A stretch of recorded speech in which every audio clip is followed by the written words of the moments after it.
So this is how I built the walls.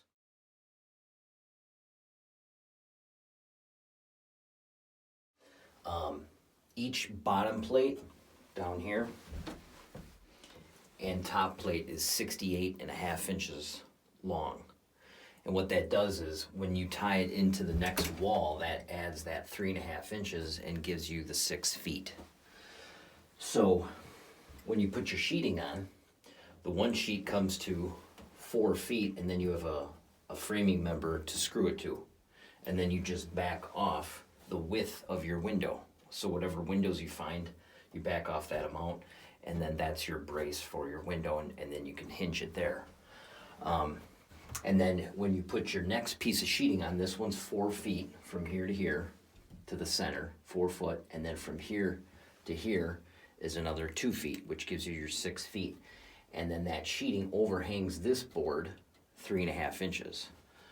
So then when you put this wall up, you can back it right up against that sheeting that's sticking out. And then that sheets the back side of this 2x4. And then you just keep interconnecting all your walls. So on the side walls, you don't cut your siding on the top. You leave it all the way to 8 feet on the one side. And then you just mark a line down to 7 foot plus 3.5 inches for this rafter. And then you cut that off. That way when you put the wall up and you frame your roof, this part is already covered. And it's strong because it's connected to the wall. As you'll see, I didn't do this on the first one because I forgot while I was building it to do that actually. But so I had to add this little triangle piece. Then you can tell where I screwed up on that one sheeting I was talking about earlier. But if you do it right, you won't have that problem.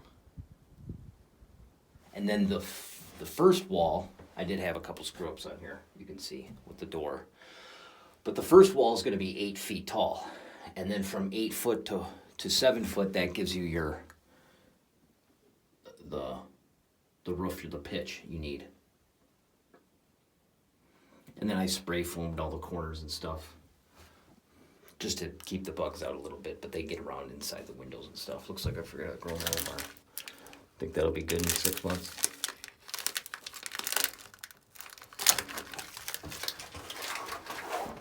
And then what I do is I bring out a tank, 20-pound tank, and the buddy heater here, and I actually just leave it in here all year long. So the tank hopefully will last one more year. That'll be 3 years altogether. Then it's always here. You don't have to screw with it. And I found that on a really cold day, you need that extra large, the Big Buddy heater. When it's down to single digits and below zero to keep it warm in here. Now I made a door out of one big giant glass window, which works really well. And that's the side I put it on that faces where I think the deer will most likely come, which is an edge. Little hemlock grove stops, and there's a clear cut there. And they do walk that more often than not on this side of the tree stand.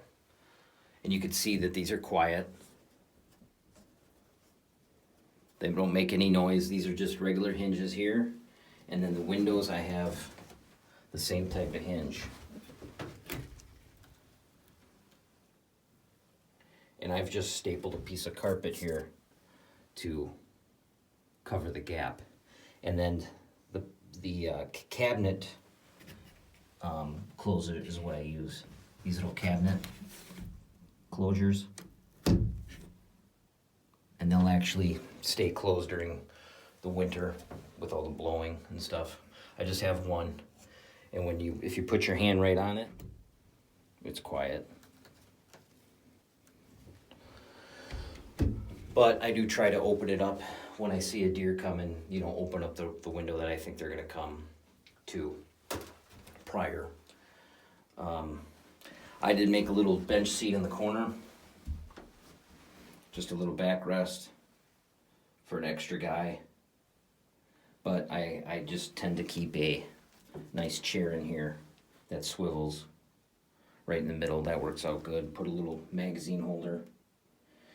And then the paper towels to clean the windows off, because these are single pane glass, so they do fog up. So the best thing to do is just crack a window, and then they don't fog up as bad. And then you could put little shelving here. I marked north. And then I like to keep a pencil here, and I just write down what I saw, all the hunts, where the deer were, where they came from, if it was morning or evening.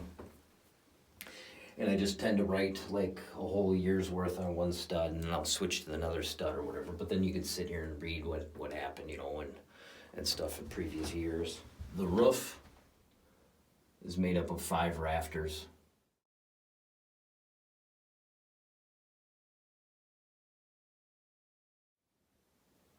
And then these are just 2x4s that I put in there at the very end to block off those spaces, those gaps.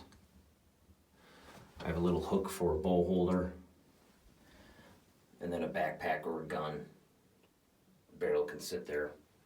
And then I just pound in nails to hold stuff.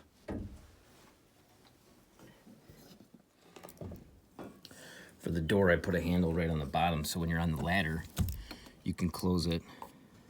And then I just stick this stick in here.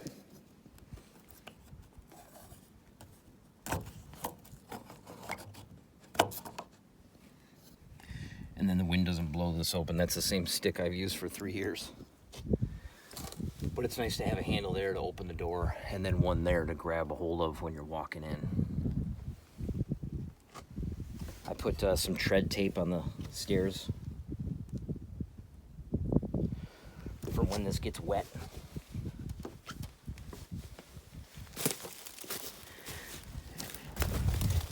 And it's not really stairs or a ladder, it's kind of in between. Just a 2x6 and 2x4 is nailed in.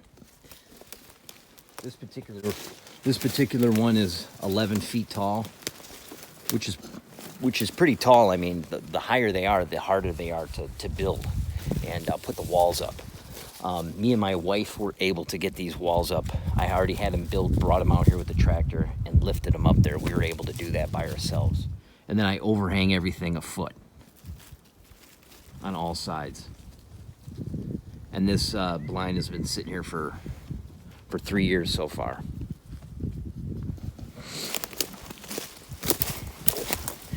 Now the base, when you get it out here, I build the floor,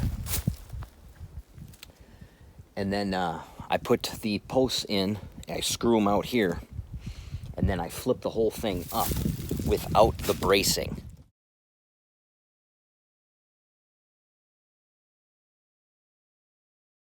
And what that does is you can level it then, because all these legs will move a little bit back and forth, and you can move it around with 2 people and get it level. Have a ladder with you and make sure that the platform is level. And then once it's level, then you can brace it. Because if you brace it beforehand, you won't be able to tweak those legs, and it's going to be much more difficult to level. You'll have to dig out or whatever. And I would suggest digging out instead of adding dirt to a leg, because if you add dirt, it's going to sink over time. It's better to dig out a hole and drop a leg in than to raise a leg to get it level. And then if you camouflage it with a lighter color and then put darker colors over the top, I think it works better as camouflage. If you walk back, we can I'll show you that it's very camouflage with that light bluish color, or like a light gray.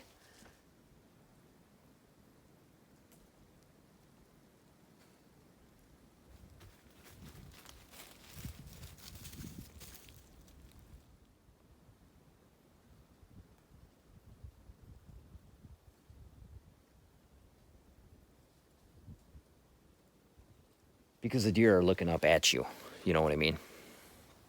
If it was a ground blind, you could make it a darker color.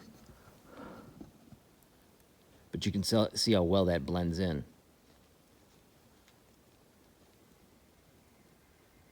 The only part that needs to be treated on this thing are the legs and maybe the outside floor joists. The inner floor joists underneath do not have to be treated, nor does the plywood that the floor is on, really, because none of that will get wet, so you can save money there.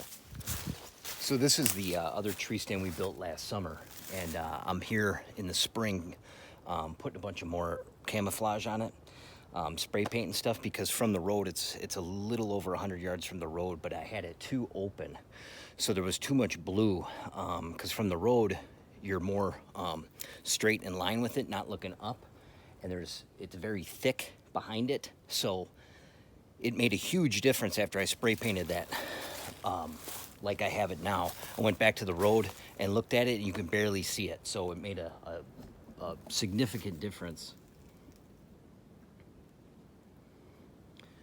Trying just to make it look like a bunch of branches and stuff, and I can walk back and show you. It really blends in.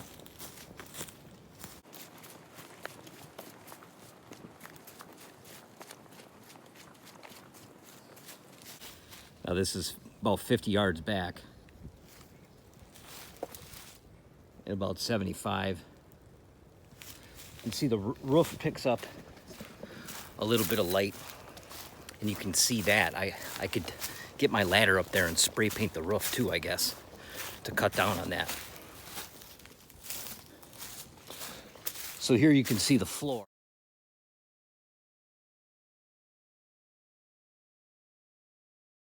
I did 2x10s on the sides, and that's the part you want to secure the bracket to.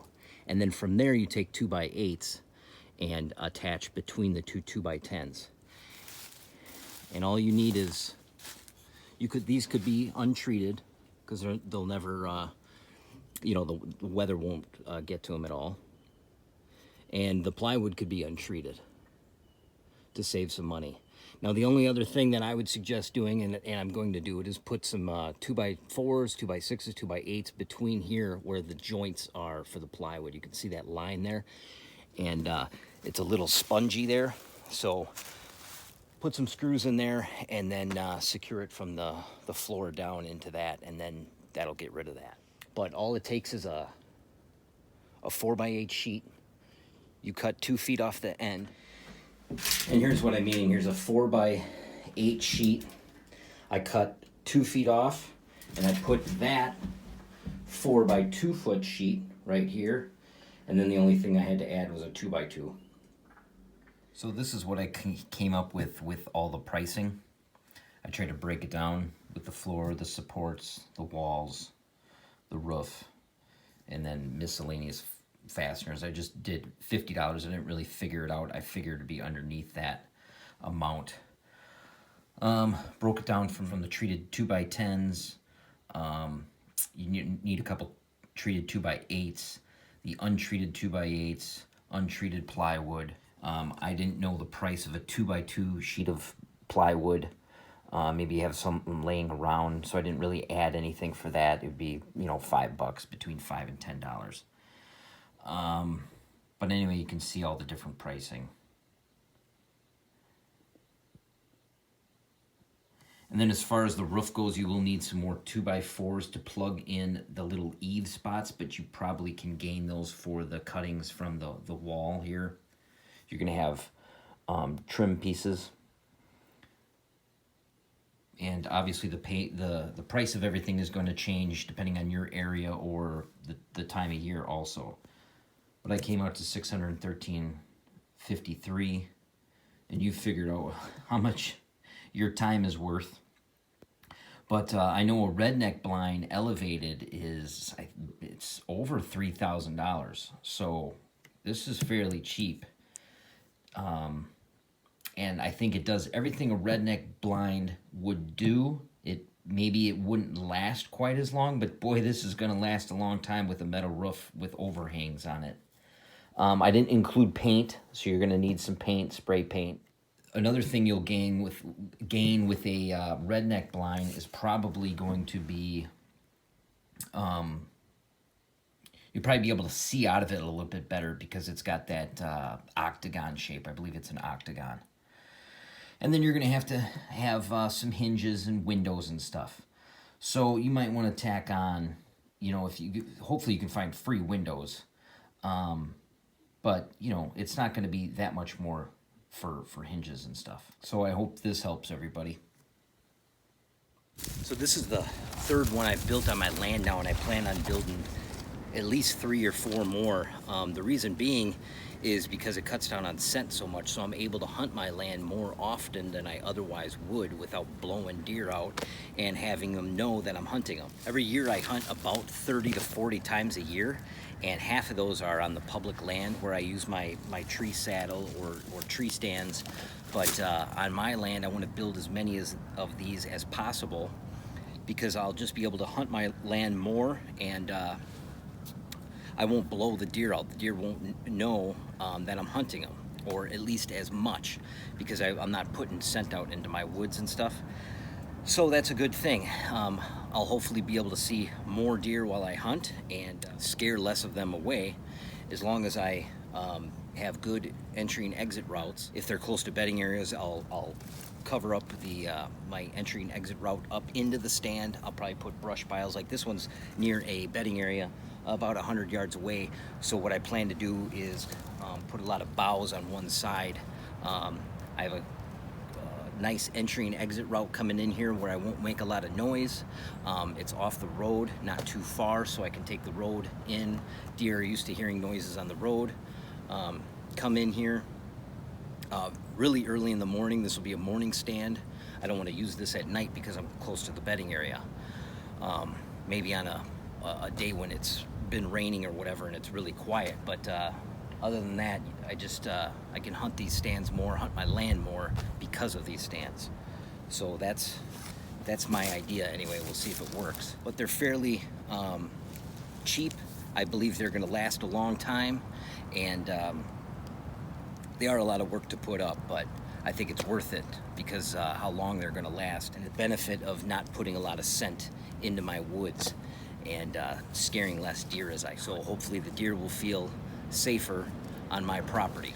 So leave a comment. Let me know what you think about these. If you like the design and stuff. And I appreciate all the views and the comments. And till next time.